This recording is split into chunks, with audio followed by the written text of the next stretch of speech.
All right, friends. I'm going to try to make this as succinct as possible, but I wanted to let you guys know, in case you weren't already inspired or had an idea, of what you can use for your alternative journal. Here I have a whole plethora of old books. You got to be careful with those sometimes because, as was the case with one of them, I'll show you in a while, they're fragile and they fall apart.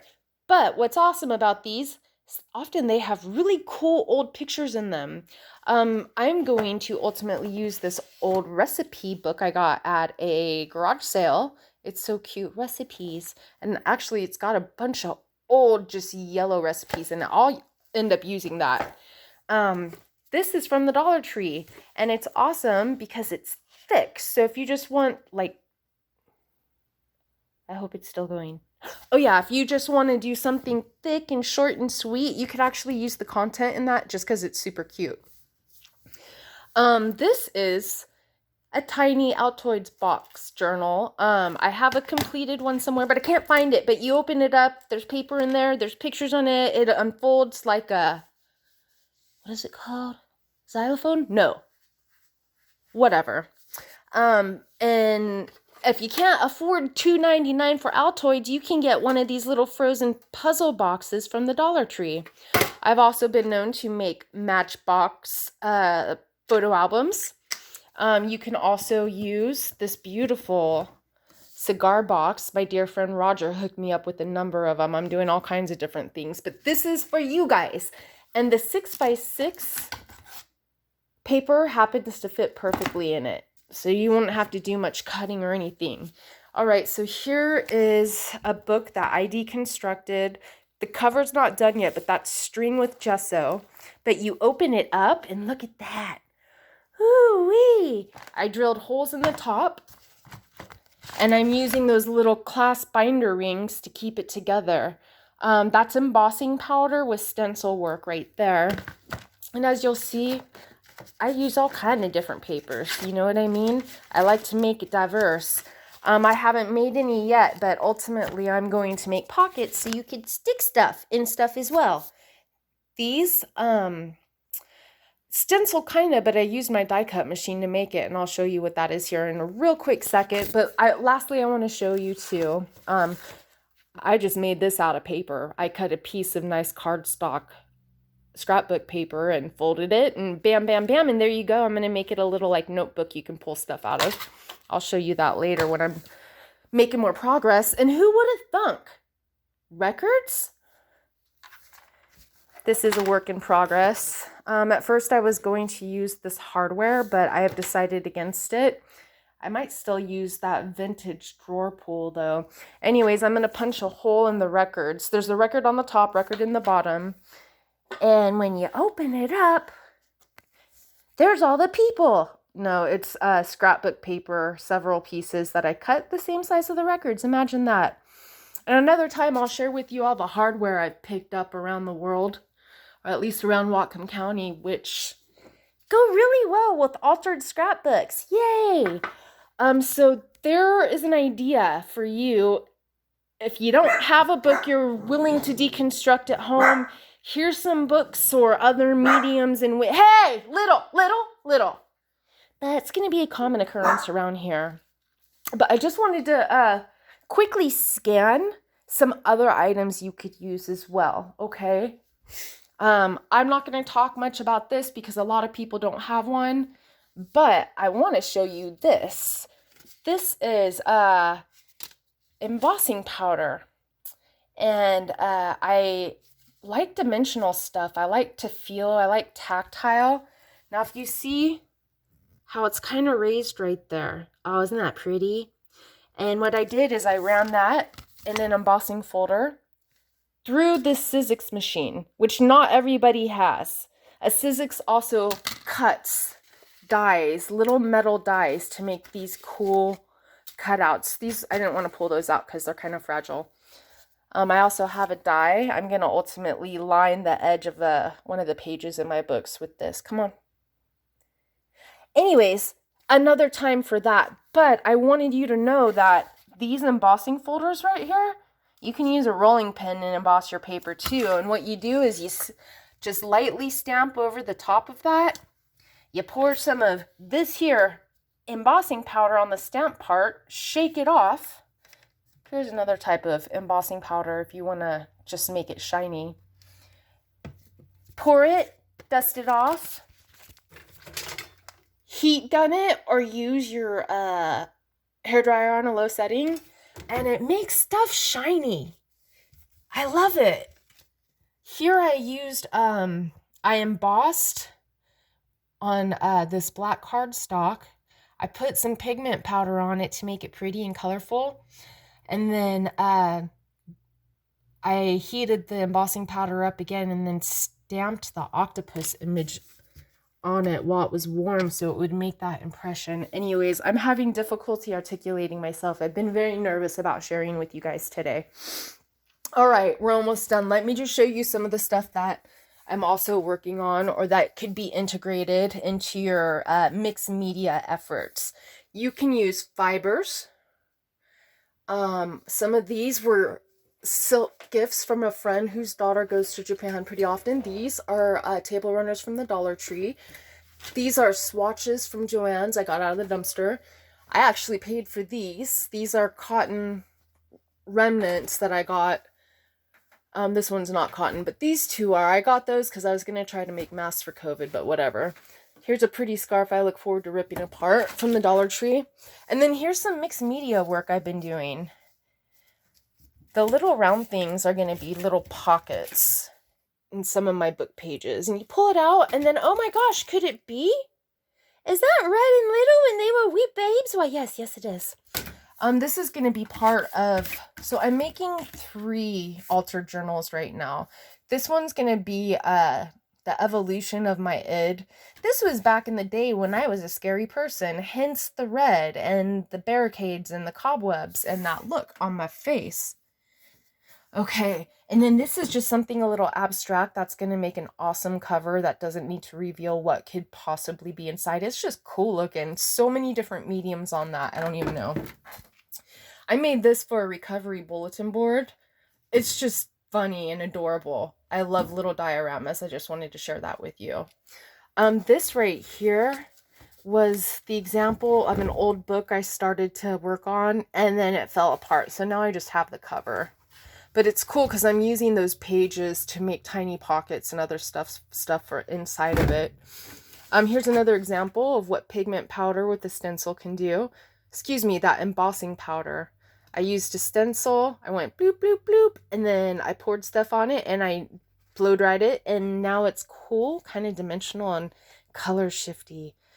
Oh man, I love stuff that color shifts. This is an acrylic paint pour with a peacock stencil. And this is my mom. I sure do love that lady. That's also a bunch of mediums. Here is what's going to be my favorite things journal. I haven't done the top of it yet. I really believe for me, I need to do the contents before I do the cover. And the way I'm going to line up the paper inside, I'm going to make what's called signatures. So there's one signature. Here's 2 signatures. Here's 3 signatures. Here's 4 signatures. And I think I decided this morning after posting the bird's nest that birds are one of my favorite things, and I'm going to have them integrated throughout that book. It's not going to be about birds, but it's going to have birds. Okay, and some other things. Here's some more little circles I cut out. These were actually paint swatches from the paint department at Home Depot. I got more of those over there that you could also integrate. I don't plan on spending a lot of time talking about resin molds that I play with because a lot of people can't play with resin. They don't have it. Color shift Rust-Oleum's all the rage. Look how friggin' pretty that is. What color is it going to be now? Oh my gosh. Oh my gosh. Anyways, that stuff's available to you. Oh, stencils are great. And this is a wonderful segue. This is my tore back chest that I decided to stencil. Because I have so many stencils and now it's just like art, kind of. All right, so we saw the potential for books. Now let's talk about paper. Man, why is it so close? Anyways, this is from Dick Blick. These are 99-cent pockets of various exotic handmade papers. There's some more swatches I told you about. Here's an example of die cuts that I made into a stencil, which you saw earlier. I have that die for that bee, and I cut it twice, and voila! There's some more stencils, by the way. Now, part of my goal in sharing all of this with you guys is also to share with you how you can do stuff yourself. I have been known to make my own stencils. Here is a pattern of one. I simply either I can run acetate that is inkjet friendly through the printer, or I can trace the image. You can get them off Pinterest for free and then burn it. Yeah, I burned that car myself. The girls are going to get excited every time I do. Yes, I did. I'll show you what it looked like. And I did that one myself. You can make your own stencils. Just try not to breathe the fumes. Here's what the car looks like. That car's dope. I also did that octopus silhouette as well. So please consider dimensionifying and I don't know, just making it an eclectic mix of what attracts you, you know. I like random dots in cars and ladies' faces. That one's upside down. Getting back to the different types of paper you can use. This crap right here. Hey, I ain't talking to you. This stuff is expensive. You don't have to use this. You can get regular paper, construction paper from the Dollar Tree, and you can make it awesome with paints and stencils like I showed you before. But this is an option for you. And I particularly like these ones because they're double-sided. And there's some ancient looking pictures, which I'm into the whole vintage, whatever, old-timey look. This one is a little bit fairy in nature, also two-sided. Anyways, there's that. But like I said, you could use swatches as well. Let's get this out of the way right here. Underneath this is just a piece of tissue paper that I put in my pink workspace, and I just let everything fall on it. And look at how the detail and the wrinkle when it got wet. I love this. People would pay money for tissue paper like that. And you know how much tissue paper is, friends?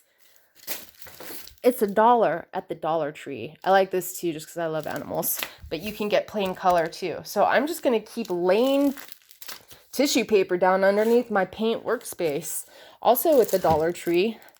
I love shiny, colorful stuff. Can I just get an amen for the holographic table liner? Oh, goodness.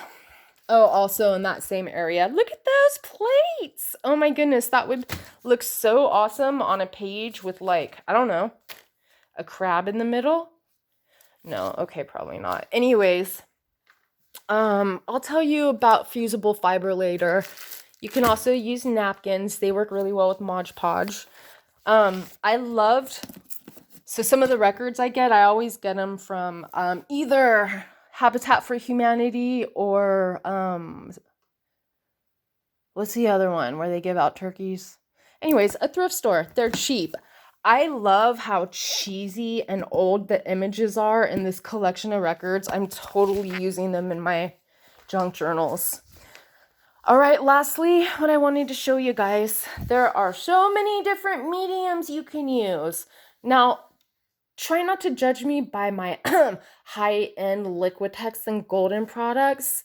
Do not think that I paid full price, and do not think that I didn't buy it from somebody used, because I do. I will go into detail about the plethora of mediums that you can use next time I see you. I mean, do a video, sorry. I saw a squirrel and their names were Red and Little.